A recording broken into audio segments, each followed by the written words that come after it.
24일 12시 정각쯤 되니까 옥상에서 보면은 바로 100m 전방에 차단 지역이라 눈에 보입니다.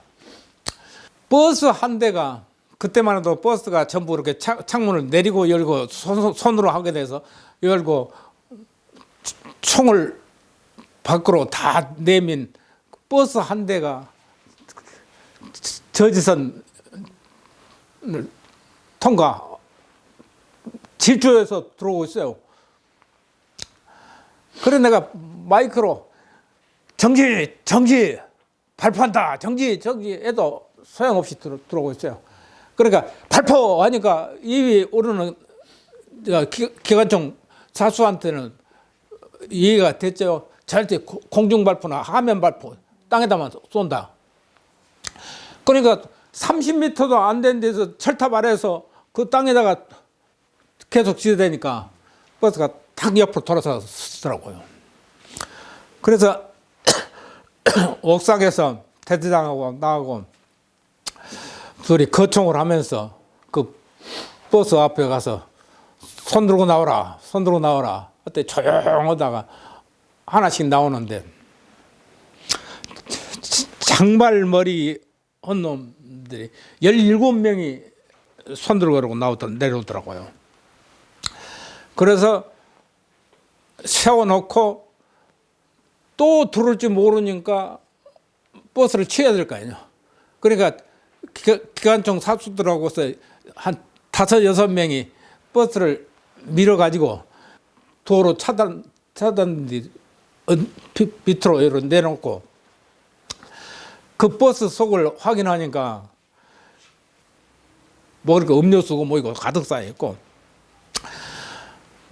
내리고 총을 그 애들이 들고 있던 총으로 해서 한 4, 50정 되죠. 칼빈하고 M1하고 그놈 다 수거하고 그리고 너희들 지켜라 하고는 17명을 데리고 거총을 하고 그렇다면 데리고 갑니다. 이제 이렇게 하고 있고. 현역병 병력이 부족하여 김하사 일행을 다시 저지선 매복 지점으로 보낸 김동문 기자는 영암 출신의 무장시위대 17명을 예비군대대로 인솔했다. 부대 내무반으로 인솔하고 보니 그 중에는 교련복 차림의 고등학생이 보였는데 소녀는 겁에 잔뜩 질린 채 울고 있었다. 그래서 너 이리 와. 대대장실로 데리고 가서 너 왜 저 차에 탔냐? 그러니까 차마다 다 학생들 하나씩 타고 있어요. 그러더라고. 이 지금 나주공고 전에 가보셨던 나주공고가 옛날에는 한독공고라 해갖고 공업학교입니다.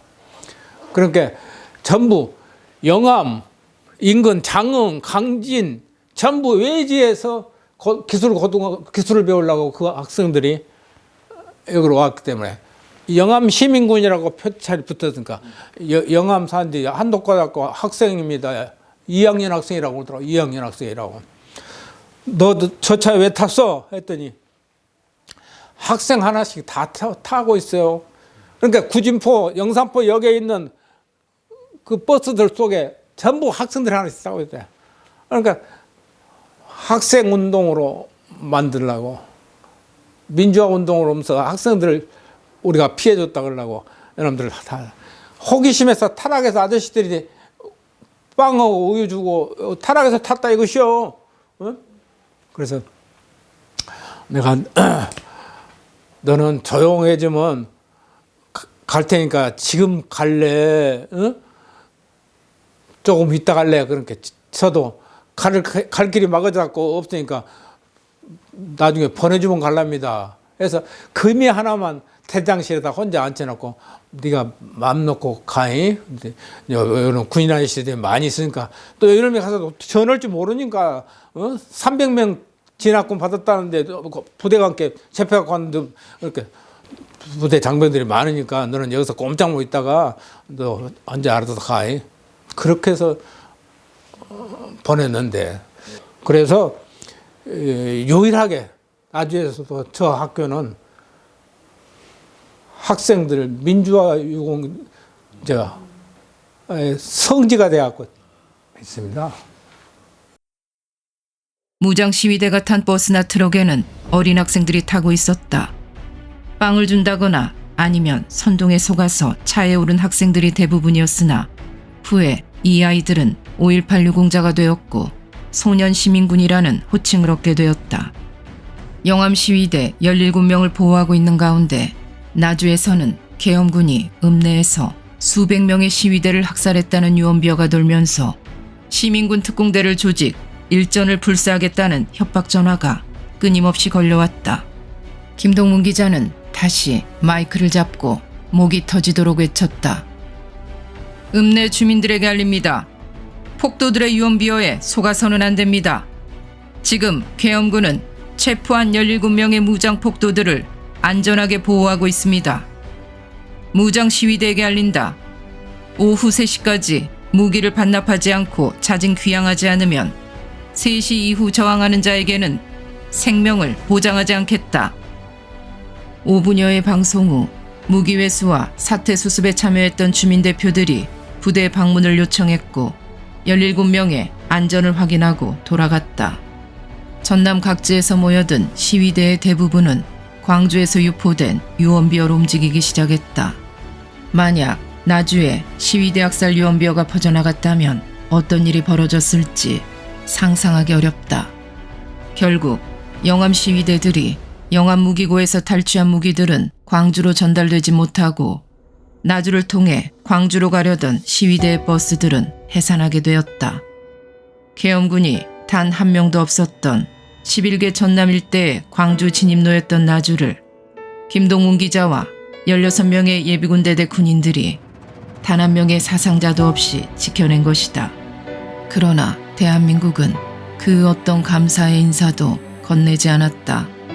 오히려 생명의 위협을 느끼는 일까지 경험하게 되었다. 2011년 7월 9일 김동문 기자는 집단 린치를 당하게 되었다. 다음에 2011년 7월 9일 날 5.18 폭동 본거지는 광주에서 기자회견을 하자 해갖고 탈북자들하고 나를 받아갖고 7월 9일입니다. 그래서 5.18 자유공원에 반지하에 돌에다가 그놈들 이름 다 유공자라고 새겨놓은 거 가서 확인 다 하고 그러고 그 자유공원 앞에서 기자회견을 하자고 그러는데 아이 그 사거리 막 내가 먼저 도착해갖고 했는데 한 70여 명 그때 한 70여 명으로 주도했지. 손에다가 화염병 전부 들고 전투경찰들 하도해서 진을 치고 있는 그 앞에서 나를 집단 폭행을 하게 된 것이요.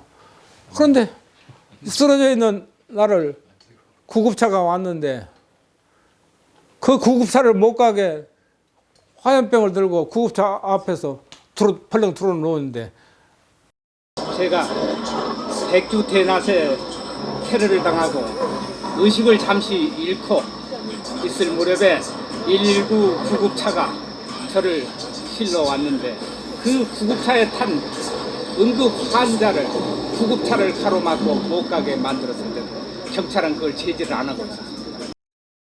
그 후 김동문 기자는 살해 협박을 받기도 하여 경찰이 오랜 시간 경호를 해주기도 했으며 집 출입문에 쇠사슬을 감아 공격의 위험에 대비하기도 했다.